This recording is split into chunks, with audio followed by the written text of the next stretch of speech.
चलिए दोस्तों शुरू करते हैं। मौलिक अधिकारों पर हमारी जो पूरी चर्चा चल रही है, आज हम उसके आखिरी और कह सकते हैं सबसे ज़रूरी पड़ाव पर आ गए हैं। आज हम उन अनुच्छेदों को समझेंगे जो इन अधिकारों की पूरी तस्वीर को कंप्लीट करते हैं। ये हैं आर्टिकल्स 33, 34 और 35। तो एक सीधा सा सवाल है और इसी से शुरुआत करते हैं। क्या हमारे मौलिक अधिकार, जिन्हें हम संविधान का दिल और आत्मा कहते हैं, क्या वो एब्सोल्यूट है? मतलब क्या उन पर कोई लिमिट नहीं है?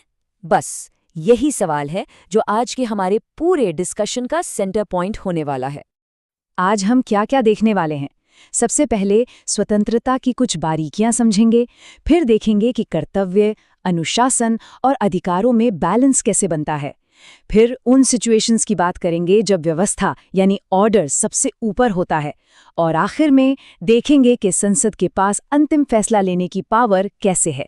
और हाँ, एग्जाम के लिए एक फटाफट वाला समरी भी रहेगा। देखिए, एक बहुत ही इंटरेस्टिंग बात है यहाँ।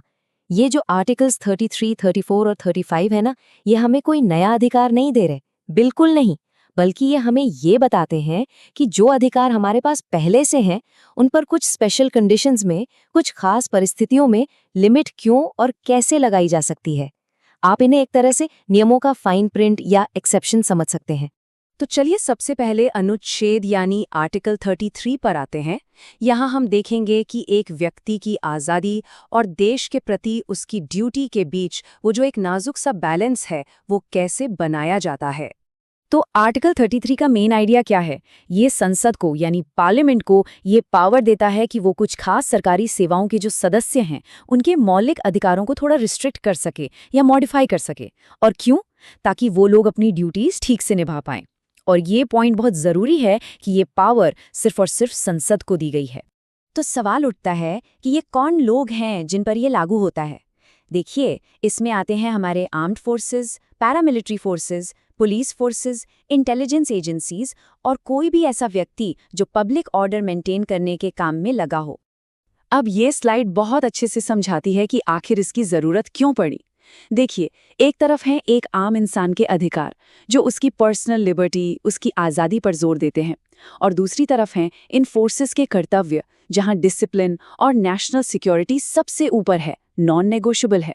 बस इसी बैलेंस को बनाने के लिए ये अनुच्छेद मौजूद है। और ये एक पॉइंट है जिससे बिल्कुल गांठ बांध लेना है, खासकर एग्जाम पॉइंट ऑफ व्यू से। याद रखिएगा, ये पावर सिर्फ और सिर्फ भारत की संसद के पास है। किसी भी स्टेट लेजिस्लेचर यानी राज्य विधानसभा के पास ये पावर नहीं है। चलिए अब एक ऐसी सिचुएशन की बात करते हैं जो बहुत ही एक्सट्रीम है, बहुत रेयर है। हम बात करने वाले हैं आर्टिकल 34 की, और ये जुड़ा है मार्शल लॉ से, जिसे हम सैन्य शासन भी कहते हैं। तो आखिर ये मार्शल लॉ होता क्या है? देखिए, बहुत सिंपल शब्दों में, जब किसी इलाके में नॉर्मल सिविल एडमिनिस्ट्रेशन, मतलब जो हमारी सरकार है, वो काम करना बंद कर दे, पूरी तरह फेल हो जाए, तो लॉ एंड ऑर्डर को वापस लाने के लिए सेना टेम्पररी तौर पर उस जगह का कंट्रोल अपने हाथ में ले लेती है। इसी को मार्शल लॉ कहते हैं। और यहाँ पर एक बहुत ही सरप्राइजिंग फैक्ट है जो शायद बहुत लोगों को नहीं पता होगा। हमारे देश भारत में आज तक कभी भी नेशन वाइड, मतलब पूरे देश में, मार्शल लॉ ऑफिशियली लगाया ही नहीं गया है। ये काफ़ी इम्पॉर्टेंट पीस ऑफ ट्रिविया है। तो जब मार्शल लॉ लगता है तब आर्टिकल 34 के दो मेन काम होते हैं।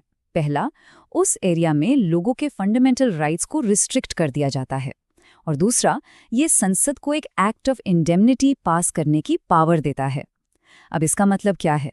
इसका मतलब ये है कि व्यवस्था को बहाल करने के लिए जो भी एक्शंस लिए गए, उनके लिए अधिकारियों को कानूनी कार्रवाई से बचाया जा सके। और अब आते हैं हमारे आज के आखिरी अनुच्छेद पर, आर्टिकल 35। इसे आप एक तरह से इन सब को जोड़ने वाली कड़ी मान सकते हैं। ये आर्टिकल ये साफ करता है कि कुछ मामलों में कानून बनाने की फाइनल अथॉरिटी किसके पास है। आर्टिकल 35 एकदम क्रिस्टल क्लियर शब्दों में कहता है कि कुछ खास स्पेसिफाइड फंडामेंटल राइट्स को इफेक्टिव बनाने के लिए, उन्हें लागू करने के लिए कानून बनाने की पावर सिर्फ और सिर्फ, एंड आई रिपीट, सिर्फ और सिर्फ पार्लियामेंट के पास है। और ये स्लाइड आर्टिकल 35 के कोर मैसेज को बिल्कुल साफ कर देती है। आप देख सकते हैं, आर्टिकल 16(3), 32(3), 33 और 34 इन मामलों पर कानून सिर्फ पार्लियामेंट ही बना सकती है। स्टेट लेजिस्लेचर्स यानी राज्य विधानसभाएं इन पर कानून नहीं बना सकती। और ऐसा क्यों है? ताकि पूरे देश में इन जरूरी मामलों पर एक जैसा कानून, एक यूनिफॉर्मिटी बनी रहे। ऑलराइट, तो अब टाइम है गियर बदलने का, खास तौर पर उन लोगों के लिए जो एग्जाम्स की तैयारी कर रहे हैं। चलिए एक क्विक रिकैप करते हैं, एक तरह का रैपिड फायर रिवीजन। इस टेबल को देखिए, ये सब कुछ समराइज कर देती है। आर्टिकल 33, इसका फोकस है आर्म्ड फोर्सेस वगैरह के फंडामेंटल राइट्स को मॉडिफाई करना। आर्टिकल 34, ये मार्शल लॉ के दौरान अधिकारों पर रिस्ट्रिक्शंस की बात करता है। और आर्टिकल 35, ये पार्लियामेंट की एक्सक्लूसिव लॉ मेकिंग पावर को इस्टेब्लिश करता है। इसे याद रखने का ये एक बहुत ही पावरफुल तरीका है। तो चलिए एक बार और आखिरी बार दोहराते हैं। आर्टिकल 33 मतलब फोर्सेस के लिए डिसिप्लिन, आर्टिकल 34 मतलब मार्शल लॉ वाला एक्सेप्शन, और आर्टिकल 35 मतलब पार्लियामेंट की सुप्रीमेसी। एकदम सिंपल, सीधा साधा हिसाब।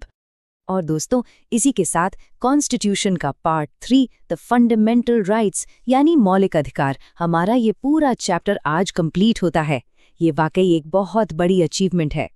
तो आखिर में एक सवाल है जिस पर सोचना बहुत ज़रूरी है। सवाल ये है कि कोई भी देश, कोई भी नेशन एक व्यक्ति की आज़ादी और पूरे समाज की सुरक्षा, इन दोनों के बीच वो परफेक्ट बैलेंस, वो सबसे अच्छा संतुलन कैसे बना सकता है? ये एक ऐसा सवाल है जिसका जवाब हमारा संविधान और हम सब लगातार ढूंढने की कोशिश करते हैं। इस पर ज़रूर सोचिएगा।